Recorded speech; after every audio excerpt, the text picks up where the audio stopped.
The good old special move in fighting games is a huge part of the genre, even more memorable in most cases than the actual punching and kicking. But it isn't always just fireball or a shadow kick in these games. Sometimes special moves provide a bit more for a character.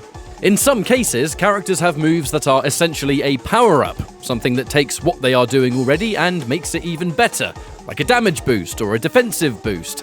Sometimes different utility entirely, and as it turns out, there's actually a lot more of these moves in Mortal Kombat than I originally remembered. Seriously, while writing the script for this video, it seems that quite a lot of characters, especially from the Netherrealm era, have been given moves that power them up in various ways, and it seemed like the perfect subject for another one of our countdown episodes, especially considering that some of these power-ups are rather ridiculous. So, join me today as we go over the 5 most broken power-ups that ever existed in Mortal Kombat.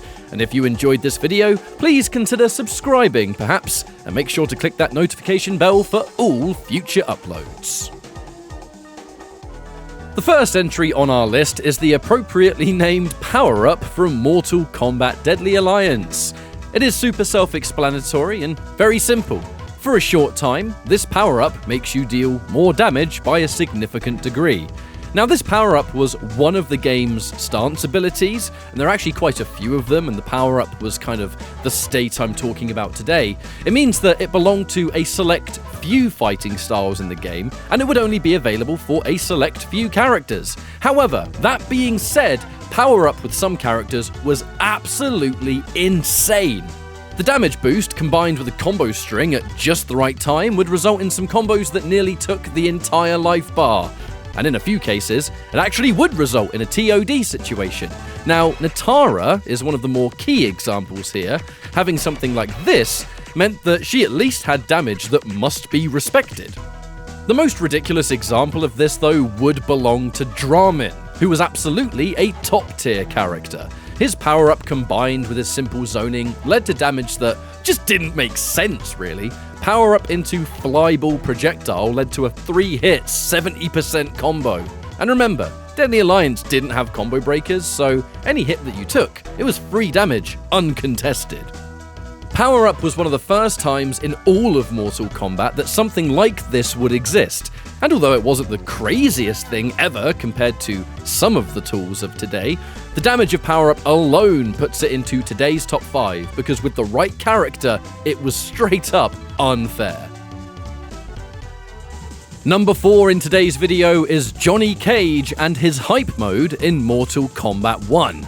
Turns out, there's actually a fair few power-ups in Mortal Kombat 1, but I genuinely do not think anything comes even close to the hype mode that Johnny Cage has. A character who has always been super duper top tier in this game, and hype just kinda pushed him into new heights. Simply put, Johnny Cage can input various taunt style moves or extend existing specials to build up his hype meter. When this meter is full, Cage is able to spend it on a powered up state for a short time. Now, the main thing hype does while it's active is adjust his combo game, as not only is he able to stack multiple special moves back to back, he is also able to use enhanced attacks for free by holding the special move input, getting ginormous combos for the price of absolutely nothing. It isn't just combos, however. The free enhanced move system of hype means that his invincible enhanced low blow becomes free as well, which is an amazing reversal and is a move that usually costs 2 bars.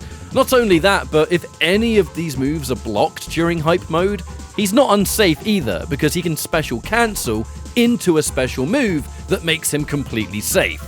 So because of the cameo system, it is very easy for Cage to build his hype meter, so the chances of him having it once per game is actually kind of high.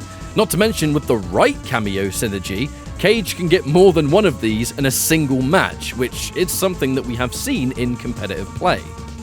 This hype mode gives huge combos, weird pressure, it's almost impossible to punish, and on the contrary, maybe he wants you to punish him because he can go into invincible reversals that give him combos. The damage is fantastic, and it is a massive extra layer of something that exists on an already top tier character, even though, to be fair, Cage was recently nerfed, but many people still consider him to be incredibly strong.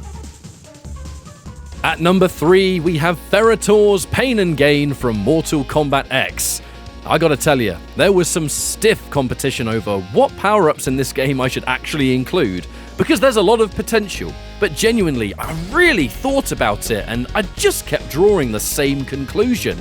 Pain and Gain is messed up. Like, look, let's just go over exactly what this move is doing, right? A damage buff.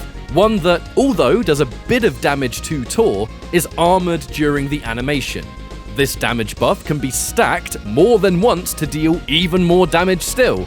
But it isn't just a stacking damage buff we're talking about, it's one that can be cancelled out of, which means run cancel dash combos, or run cancel block pressure from the amazing buttons that Ferritor has to begin with. This move gives Ferritor so much damage, so much pressure up close, an almost flash parry-like hit absorption, that the already good character that Ferritor is becomes a nightmare with the Pain and Gain stacks, because every single little thing you're getting hit by now has the highest practical damage in the entire game. There is not a single character that is hitting harder than this blow for blow, and that's a fairly contested department in Mortal Kombat X, when you got characters like Kotal Khan running around. This was the most popular competitive variation for the character, and when you just see Pain and Gain in action, it's so broken now that it's kind of one of those things that you look back on it and go, okay, yeah, that was a thing, why not? Full disclosure, when I say broken here, I don't necessarily mean that in a bad way. It is the most memorable part of Ferritor to begin with, in my opinion, and when we saw that Ferra was coming to MK1 as a cameo, a lot of people were hoping that Pain and Gain would come back, myself included, and as it turns out, it is. But we'll see just how much damage she's going to give you, because if it's like MKX, that's a lot to live up to. At number 2, we return to Mortal Kombat X, and this time it's Crystalline Tremor Flex. This move, to me, is the most broken power-up in Mortal Kombat X. And with stuff like Pain and Gain, and god, even Flame Fist in the game, I think that's saying a lot. But there's a strong reason Crystalline Tremor is one of the strongest variations in the entire roster. This variation has a move where Tremor activates an almost armored state. He flexes, the armor appears, and what happens is he enters a state where any hit he takes has a set hit animation, which almost every time works out to his advantage. This hit animation doesn't result in a combo. It's not like you're going to punish Tremor when you hit him. It's a fast recovering set animation that means any hit you do is not going to have the result that you wanted. Now, to be honest, the easiest thing to do here is just give an example, because it can be a bit complicated. Let's take the common down 2, the uppercut. Tremor uses his flex, and he commits to a usually unsafe attack. The opponent blocks the move, goes in for an uppercut punish, and although the uppercut technically hits, this set hit animation takes way less damage, and because it actually recovers faster than the opponent's uppercut does, Tremor has just punished you for punishing him, and this was a common occurrence. The extreme too long didn't read of this move is that Tremor can flex and go absolutely ham on offense. Nothing he does is substantially punishable, and any risk attached to his mix-ups or launchers or whatever have completely vanished here, to the point of now the opponent has to be very careful about which buttons they're using against you, because Tremor can punish you if you've hit and gone for a bad option. It's totally backwards, but it's something that you just had to get used to fighting this variation. The icing on the cake here is that Meter Burn Flex results in Tremor taking 0 damage for the hit.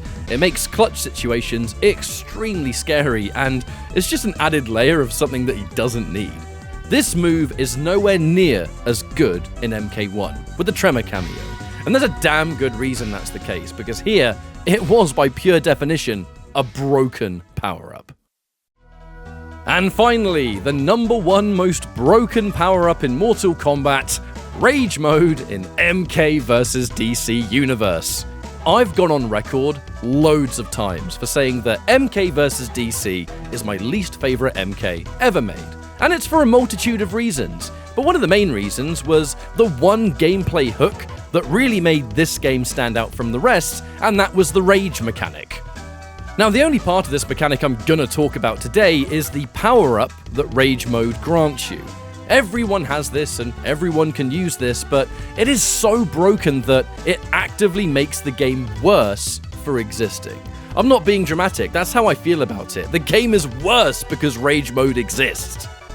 Rage Mode starts with a burst-like animation that with some characters can be comboed from. That's problem number one. And by the way, you can activate this mode at almost any opportunity. Part 2 is that you are a walking armored machine. You can't be hit, thus you can't be stopped, unless the opponent does their best to run away from you or something. Part 3 is that not only are you gaining a significant damage boost during Rage Mode, you also have all of your moves turned into an unblockable shortly after your attacks have been blocked, which creates guaranteed, loopable, unblockable situations. Adding the damage boost on top of this, Rage Mode can genuinely give you TOD instances that someone is unable to avoid.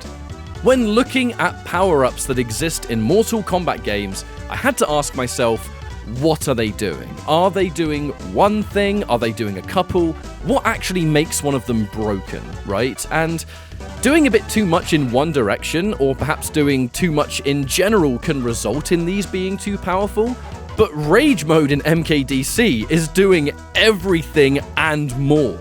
You become the most broken a character can possibly be because you can't be hit, you can't be stopped or hit out of anything, and your attacks do more damage and become unblockable from something that can be used as long as you've got both bars of meter filled, which is very easy to do. It's doing way too much, and it's a clear number 1 in today's countdown episode.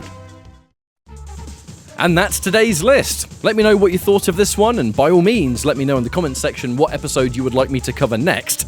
And take care of yourselves, and I'll see you next time. Thank you so much for watching.